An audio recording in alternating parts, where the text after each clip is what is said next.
Hello everybody, my name is Nicholas, and in this video I'll be showing you how to use Roll20, the powerful online interface for both dungeon masters and players to play Dungeons & Dragons online.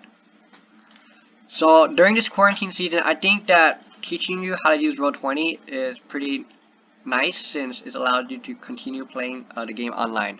Roll20 provides both battle maps and character sheets for players to be able to keep track of their game and do other things from Dungeons & Dragons. So let's get into it. First, you want to go to roll20.net and create an account. I'm already logged into mine, but you need to create your own. Your Dungeon Master should give you a link that will send you to your game. Once you go to the link, you'll be sent to a home page that looks something like this. Once in the home page, you can either interact in the forum, or for the purpose of this video, we will be launching the game and seeing how to use the interface. So I already launched it, and I'm currently logged in as a player here. As you can see, in front of us is a battle map, and on the right side is a chat box. First, I will be showing you how to use the battle map. Now, you can scroll with the battle map, either with these boxes or using your scroll on your mouse. You can also drag by holding down the right click button and dragging your right mouse button and dragging around. Your left click is used to select, especially when the select tool is selected. To drag and select, or you can click on a token to select it. The second tool is the shape draw tool. You can either draw shapes, freehand, or polygon, or create text using these four. These are designed to be temporary and not something permanent, so you can easily erase them. The draw shape, by the way, if you hold down Alt and scroll in and out, you can zoom.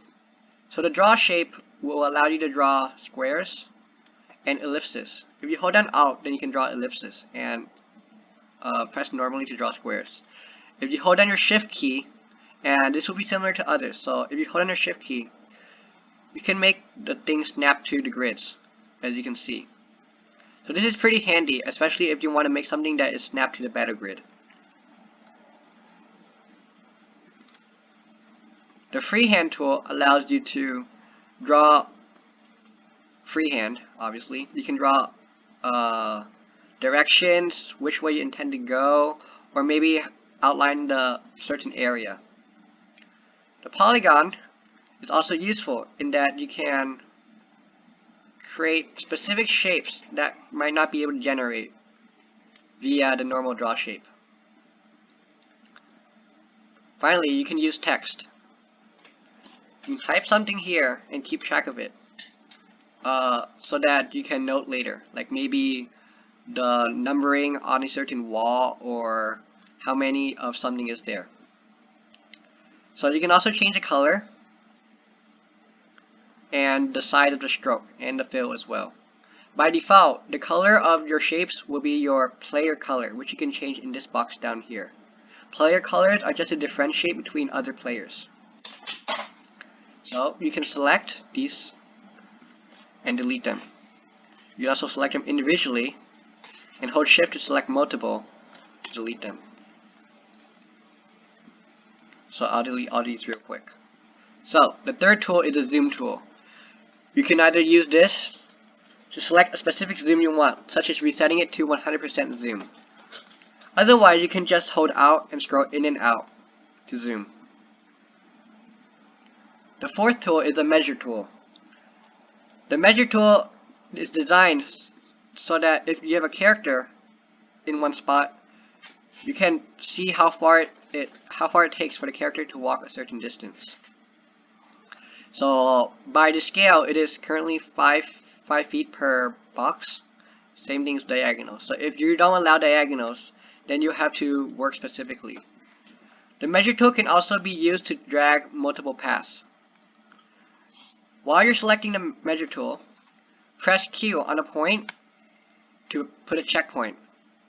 You can then drag in a different direction, and that way you can show a character's entire path and how long it takes. you can either snap to center, snap to a corner, or don't snap at all. You can either show your measure tool to others or hide them. Do note that your GM can still see any measuring you do, even if it's hidden from others. The fifth tool is a dice roller. The dice roller allows you to roll dice quickly and without needing to type in anything in the chat. So if you want to roll a single d20, just click on the d20 and it'll roll it for you in chat. Now you hover over this, you can see that it was rolling a d20. I can also roll 3d8, maybe to do damage. As you can see, it's a 13. It automatically adds it for you. A green signifies a full roll, and a 1 signifies a natural minimum possible roll. If you toggle the GM, your rolls will not be visible to other players other than the GM. So this is for making secret rolls that you do not want other players to see. So this is it for the battle map. Next we'll be going over the chat box. So there are some basic instructions here, but I'll quickly go over them. Using your character sheet, you can make dice rolls straight from the character sheet, but in the event that you need to roll for anything else, you can use the chat box. So you type /R space, and then you can write 1d8 to roll a single d8, or maybe 2d8 to roll multiple to roll 2d8 and add them together. You can also add 5. In this case, it's rolling the dice. In this case, it will roll 2 and a 1. We'll add them together, and then also add a modifier of 5 to get 8 total. So using the dice roller, you can do multiple complicated combinations for any purpose you need.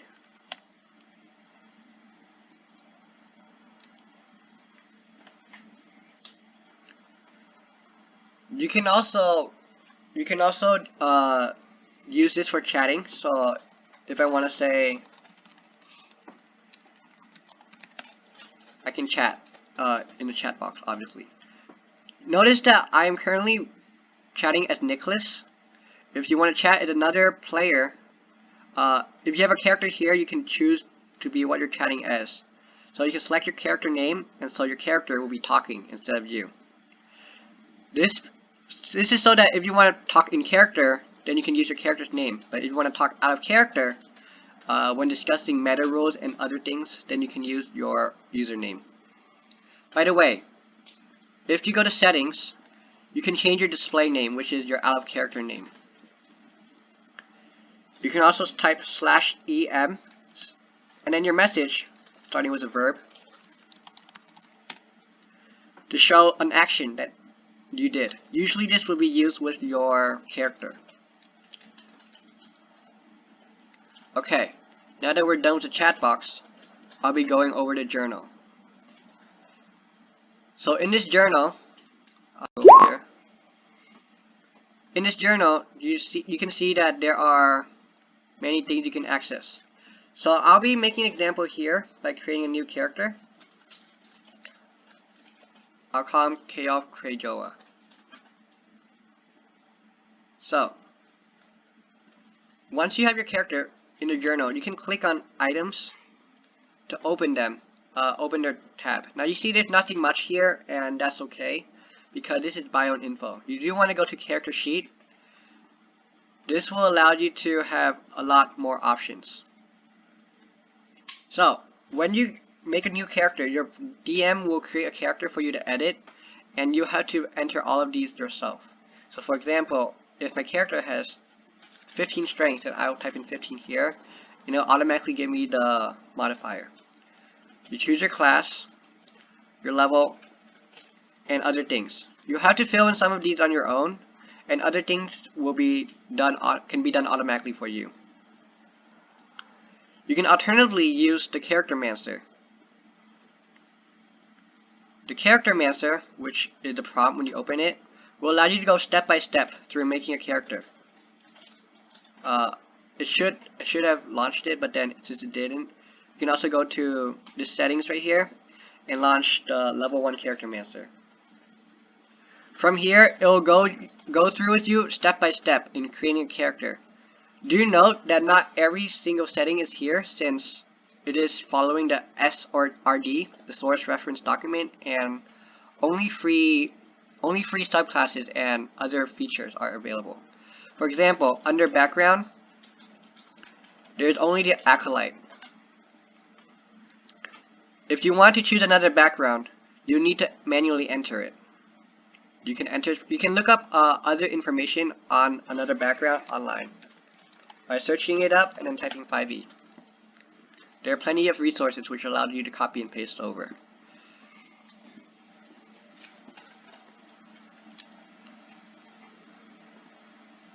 So, you can change the name of your character either by editing it here or by going to the edit button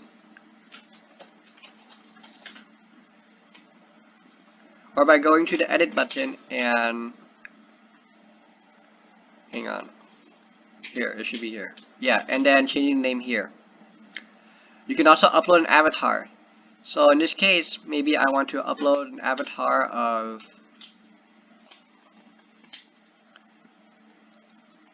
this one. Maybe I think this one looks cool. Then I can choose it, and this will be my avatar. It's currently uploading, so when this bar shows, it shows it's uploading something. So don't worry, you don't need to upload it multiple times. As you can see, we now have the avatar. And if you want, you can drag out your character. So hold over the name, by the way. You want to hold over the name and drag them out onto the screen. And here's your character. You can move them around with the select tool.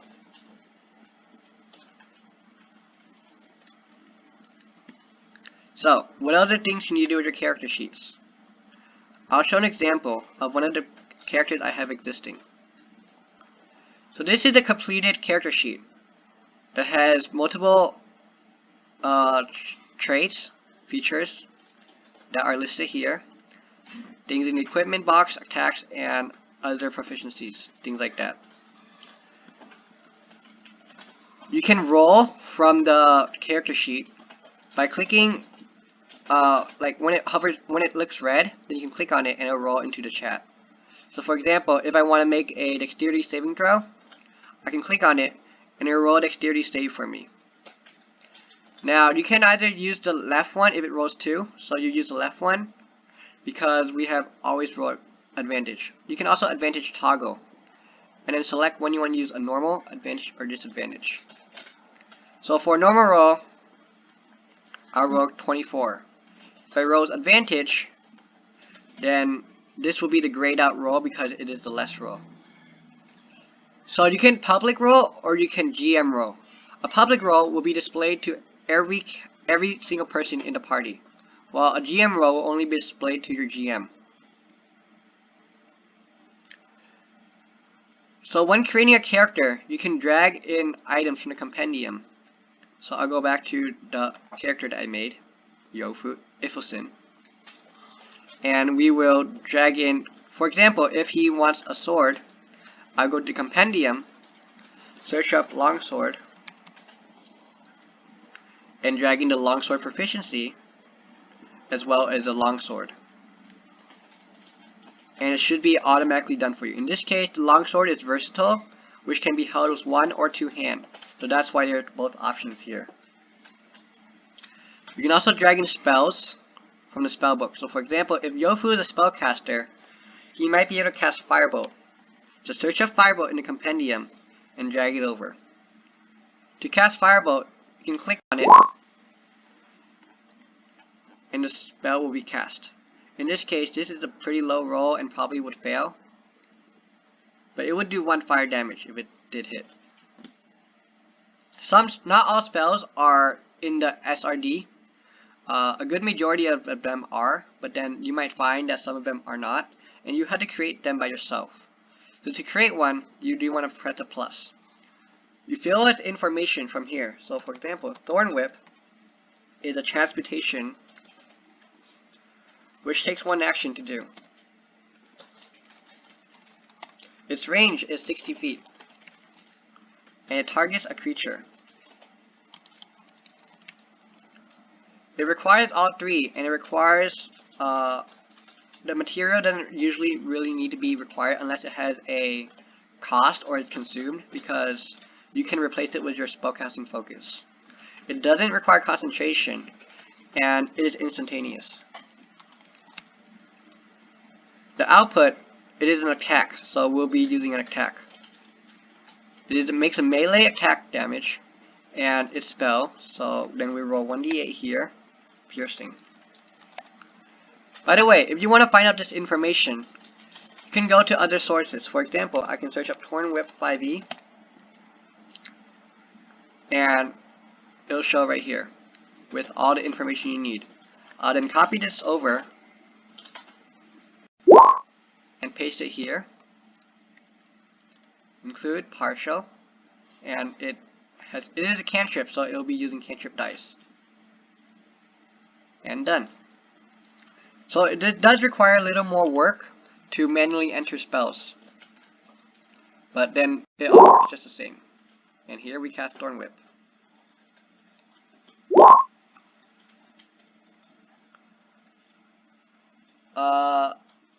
So that should be it for the character sheet. If you have any questions, just ask me. And yeah, after the character sheet, there's also the settings option. From the settings, then the only important ones I recommend you do is change the player avatar size to names only. By default, there'll be this big box here of your profile picture, which might take up a lot of space. You can move them around, or the GM can move them around, but then otherwise you can use names only. Okay. Oh, finally, you can interact with your tokens in different ways. So let me drag out Orcus over right here. So, a prepared token by your GM will have its stats already there for you. Down here you can see the afflictions modifier box, and you see the settings, and you also see 3 circles on top. What these circles represent is up to your GM, but personally I always set the green bar to HP, the blue bar to the armor class, and the green bar to their speed. So from here you can connect it to whatever you want, and it will link to your character sheet.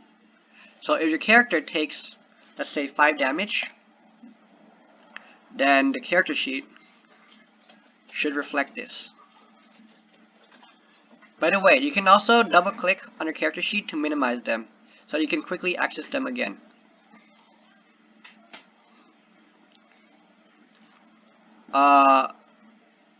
From the afflictions tab, you can click on these to add or remove afflictions from them. So this can be something like maybe a concentration spell will have 8 turns. If you hover over something and then type in a number, it will change it to that number. Click on it again to remove it. You can also click on X to signify that it is dead.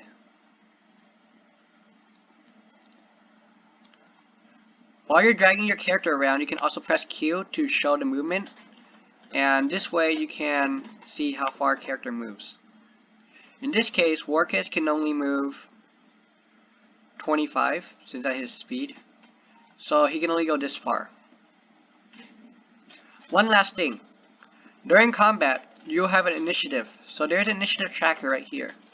Players won't be able to see this, but when the GM opens it, then you'll be able to see it. Once this is open, you can now roll initiative for your character. Open your character sheet, click on your token, make sure you select it so that it automatically adds to the turn order, and then roll for initiative. Once you roll for initiative, it will automatically add to the turn order, where your GM can organize it and show which order combat will go. That's it for this video, and I hope you learn and you're able now to use Roll20. If you have any questions, just ask me.